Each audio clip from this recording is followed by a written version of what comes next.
Ben, bonjour Christine. Bonjour Christine, Mario. je voulais savoir c'est quoi ton rôle au niveau de la Régie régionale des matières résiduelles? Moi, en fait, je suis chargé de projets spéciaux, donc je m'occupe de tous les volets de projets environnementaux que la régie souhaite mettre de l'avant. OK. Puis, c'est quoi ton aspect de travail que tu trouves le plus gratifiant au niveau de la Régie régionale? Moi, ce que je trouve gratifiant de travailler à la régie, c'est d'apporter un geste concret dans la gestion des matières résiduelles, tu sais, de voir les débouchés qu'on va trouver pour des nouvelles matières qui sont sur le marché, de faire des réductions aussi à la source, de faire des événements dans les communautés pour sensibiliser les gens. Je trouve ça vraiment attrayant, puis c'est très stimulant aussi. Peux-tu nous en parler un petit peu plus? Qu'est-ce qu'on peut faire pour essayer de réduire au niveau? Parce que c'est quand même intéressant. Plus qu'on va faire pour maximiser, en fait, on va avoir moins de déchets ultimes dans le site d'emplissement. C'est sûr que la régie a mis sur place le bac brun, notre fameux bac brun là, qui est un bac très facile d'utilisation aussi si on compare ce qui est fait ailleurs, parce que c'est toujours intéressant aussi de voir ce qui peut en ressortir. Le bac brun est une belle réussite pour la régie parce que ça permet de détourner toutes les matières organiques. Puis, c'est revaloriser aussi cet aspect-là et redonner aux citoyens par du beau compost une fois par année. Fait que je pense que c'est le fun pour le citoyen d'avoir une matière confite comme ça, tu sais, de faire l'effort de le mettre dans son bac brun pour à la fin obtenir un compost pour son jardin, pour sa plantation. Fait que de cette façon-là, je pense que la régie redonne aussi à son citoyen. OK, je pourrais rajouter un point là-dessus. Par contre, au niveau du recyclage, au niveau du compostage, en fait, on en aide la matière qui se décompose. Donc, on vient aussi d'éliminer un facteur pour des gaz qui s'échappent aussi du site d'enfouissement. Donc, des fois, il y a des gens qui se plaignent pour les odeurs qu'on peut avoir, mais si le monde participe, les citoyens participent davantage au compostage, on va aussi aider davantage pour le type d'enfouissement. Effectivement, Mario, c'est un très bon point. Moins qu'il y ait de matière organique d'enfouie dans le site d'enfouissement, les odeurs vont aussi à diminuer de ce sens. Qu'est-ce qu'on peut faire en fait pour alimenter davantage, pour maximiser la gestion des matières résiduelles? Il y a des choses, il y a la technologie qui est là qu'on peut ajouter. Est-ce que la régie est en ligne vers cette partie-là? Effectivement, c'est une orientation là, qui a été demandée de par les administrateurs de voir ce qu'on pouvait mettre comme technologie de l'avant. Quels sont des types de technologies qui peuvent être implantées au niveau de la régie des matières résiduelles? La régie a comme projet pilote d'implanter prochainement la collecte intelligente. La collecte intelligente va permettre, en mettant des puces sur les bacs de collecte, de savoir quel secteur de son territoire a moins de compost, a moins de recyclage. De cette manière-là, on va pouvoir aller sensibiliser les citoyens à poser le bon geste. Fait que ça va nous permettre d'avoir un portrait global de où le taux d'utilisation est le moins élevé. Donc, on pourra plus axer à faire la pédagogie au niveau de ce secteur-là, des fois, qui aurait besoin d'aide, pour mieux comprendre, de faire un effort pour maximiser au maximum le recyclage ou le compostage. Effectivement. De cette manière-là, Mario, on va réussir à faire une différence sur le site d'enfouissement. On va avoir moins de déchets, moins d'enfouissement. Donc, meilleur pour l'environnement. Effectivement. Ben oui. Mario, moi, j'ai une question pour toi. Qu'est-ce qui a motivé ton implication au sein de la régie sur le conseil d'administration? Je vais être honnête avec toi, Christine. Au départ, le poste au niveau de la régie régionale m'a été imposé par la ville de Pont-Rouge. Au départ, on m'a donné le poste et je ne connaissais pas des matières résiduelles. Et comme je suis un gars curieux, ben me suis investi davantage. Et quand je m'investis, je ne me vais pas à double vitesse, c'est une vitesse puis ça arrête. Fait que donc, je me suis impliqué. Pour moi, pour bien comprendre, il fallait être dans les ceux qui pouvaient être au niveau décisionnel pour pouvoir prendre les bonnes décisions. Et je suis un gars qui ne regarde pas la parade. Je suis toujours un gars qui fait partie parce que en fait, il y a toujours quelque chose qu'on peut faire. Comme que je fouille moindrement, ben c'est sûr et certain que ça a venu me chercher sur certains points. Puis là, on parle de l'environnement. On parle aussi, bon, la question des odeurs qu'on a connues au niveau de la ville de Pont-Rouge. La ville de Pont-Rouge, on est voisin du site d'enfouissement.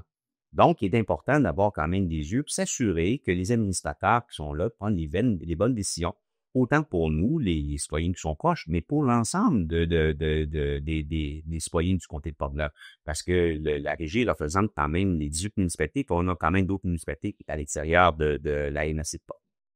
Parfait. Puis, Quel est ton rôle et responsabilité en tant qu'administrateur? Qu'est-ce que tu as comme vision de la régie, on peut dire 2.0?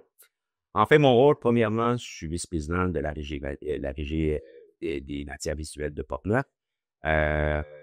Puis ma vision 2.0, en fait, c'est ça. Pour moi, ça me touche beaucoup pour la question de la technologie, d'implanter la technologie afin de maximiser davantage d'avoir juste le déchet ultime qu'on va enfouir.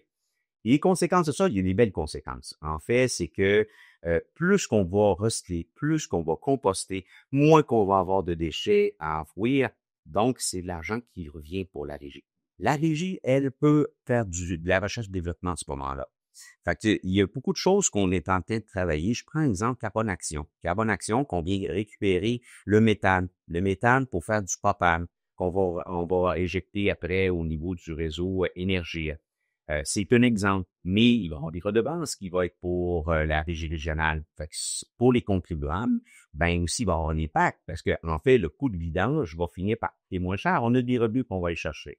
Si au niveau du recyclage, on parle du recyclage qu'on va maximiser, là, on a Recycle Québec qui s'est impliqué. Ben, ça nous permet d'avoir des places à forer, des nouvelles mines, autrement dit, de choses qu'on peut pouvoir recycler. Ben, ça, c'est intéressant. Mais ce qui m'intéresse encore plus, c'est, puis on regarde pour s'en aller vers là, c'est de retrier les déchets au niveau avec l'intelligence ou la robotique, qui va faire en sorte que des éligibles qui vont jeter des choses au niveau des vidanges vont pouvoir, là, je ne le dis pas tout de suite, là, mais c'est dans une vision, pouvoir revoir à recycler toutes les choses qui peuvent être encore retirées pour finir à avoir un déchet utile. Plus qu'on va faire en sorte qu'on va avoir juste un déchet ultime au niveau de nos déchets, on va garder notre site plus longtemps, donc ça va coûter moins cher pour les constructeurs. C'est une excellente nouvelle. Cette vision-là permet justement de voir à long terme pour les contribuables, puis pour les citoyens, puis pour le site d'enfouissement. Exactement. Autre chose qu'on a faite pour aider, on prend la première cellule on a implantée, roseau. C'est des arbres qu'on a plantés, mais en fait, ça vient capter de l'eau, autrement dit, dans le sol, qui fait en sorte qu'on a quand même moins d'eau à traiter en ce moment-là au niveau du site. Ça aussi, c'est une autre chose. Fait qu'il y a beaucoup de choses qui est en branle présentement, plusieurs façons de faire pour faire en sorte qu'on ait le moins de liquide à traiter et faire le fait même, ben, ça arrive aussi que des odeurs vont finir par les contrôler aussi au niveau du site d'Ampoissy. Oui, parce qu'en sortant la matière organique, comme on disait tout à l'heure, c'est un générateur vraiment de gaz, d'odeur, de H2S. C'est sûr que ça va permettre d'avoir un site plus périn pour l'ensemble des voisins du site. Puis, les rameaux, comme tu disais, le projet rameau, effectivement, ça va permettre de faire moins de rejets à la rivière, moins d'impact sur le milieu récepteur de la rivière Jacques-Cartier. C'est tous des beaux projets. La régie est verte, mais elle n'est pas juste verte sur tous les aspects. Là. C'est ça, exactement. C'est pas juste un mot. C'est pas juste un nom, effectivement. Christine, tu peux nous dire quels sont les impacts au niveau de la collectivité par rapport à ton travail? Ce que j'aime de mon travail, c'est les événements que la régie a créés pour aller sensibiliser justement les citoyens. Puis on remarque, quand on va sur le terrain, si je peux m'exprimer ainsi, c'est que les gens sont vraiment intéressés à se faire valider sur ce qu'ils font comme geste à la maison, savoir où va les matières, trouver des débouchés.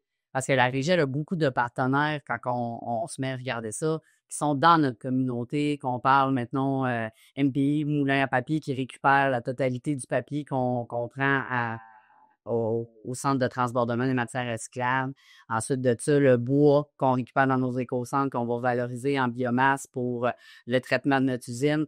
Fait moi, ça, là, ça me fait que c'est concret comme geste. C'est des choses qui est simple, c'est des gestes que les citoyens posent, puis qu'on est capable de leur dire, oui, vos matières que vous triez à la maison, l'effort que vous faites, c'est redistribuer la plupart du temps aussi à l'intérieur de la MRC de Portneuf. Comment tu évalues l'impact au niveau de ton travail sur la réduction des déchets au niveau de la protection de l'environnement?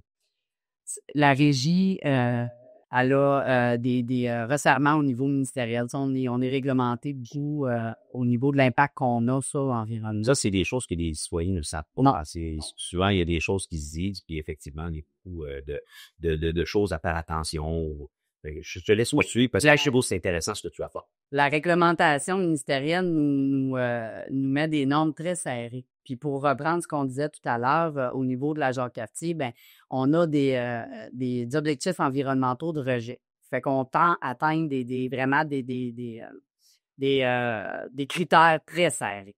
Puis, ce qui est le fun, c'est que la régie prend ça vraiment, justement, à cœur pour avoir un impact environnemental vraiment minime. Ce qui est aussi tout ce qui est les gaz à effet de serre. On met des projets de l'avant, puis c'est souvent pour diminuer notre impact environnemental, puis de beaucoup.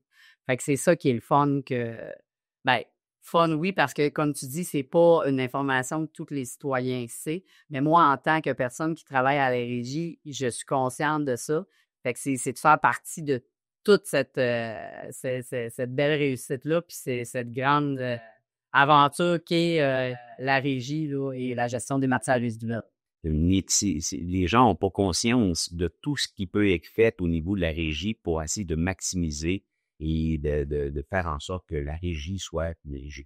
Effectivement. Puis, les gens, dans le fond, ils savent pas que la régie est tout le temps en continuelle recherche de solutions. Tu sais, on va essayer une nouvelle technologie que c'est pour, mettons, pour le recouvrement journalier sur les cellules d'enfouissement, des nouvelles technologies quand on fabrique aussi les cellules d'enfouissement, quand on les construit, c'est tout un projet d'envergure. Fait qu'on est tout le temps en continuelle recherche de développement sur des nouvelles technologies ou des nouvelles techniques pour justement avoir une empreinte le plus petit possible au niveau environnemental puis être un bon voisin aussi pour toutes les municipalités envoisinantes. Merci beaucoup, Christine. Ça me fait plaisir. Merci, Mamio. C'était vraiment très intéressant comme discussion.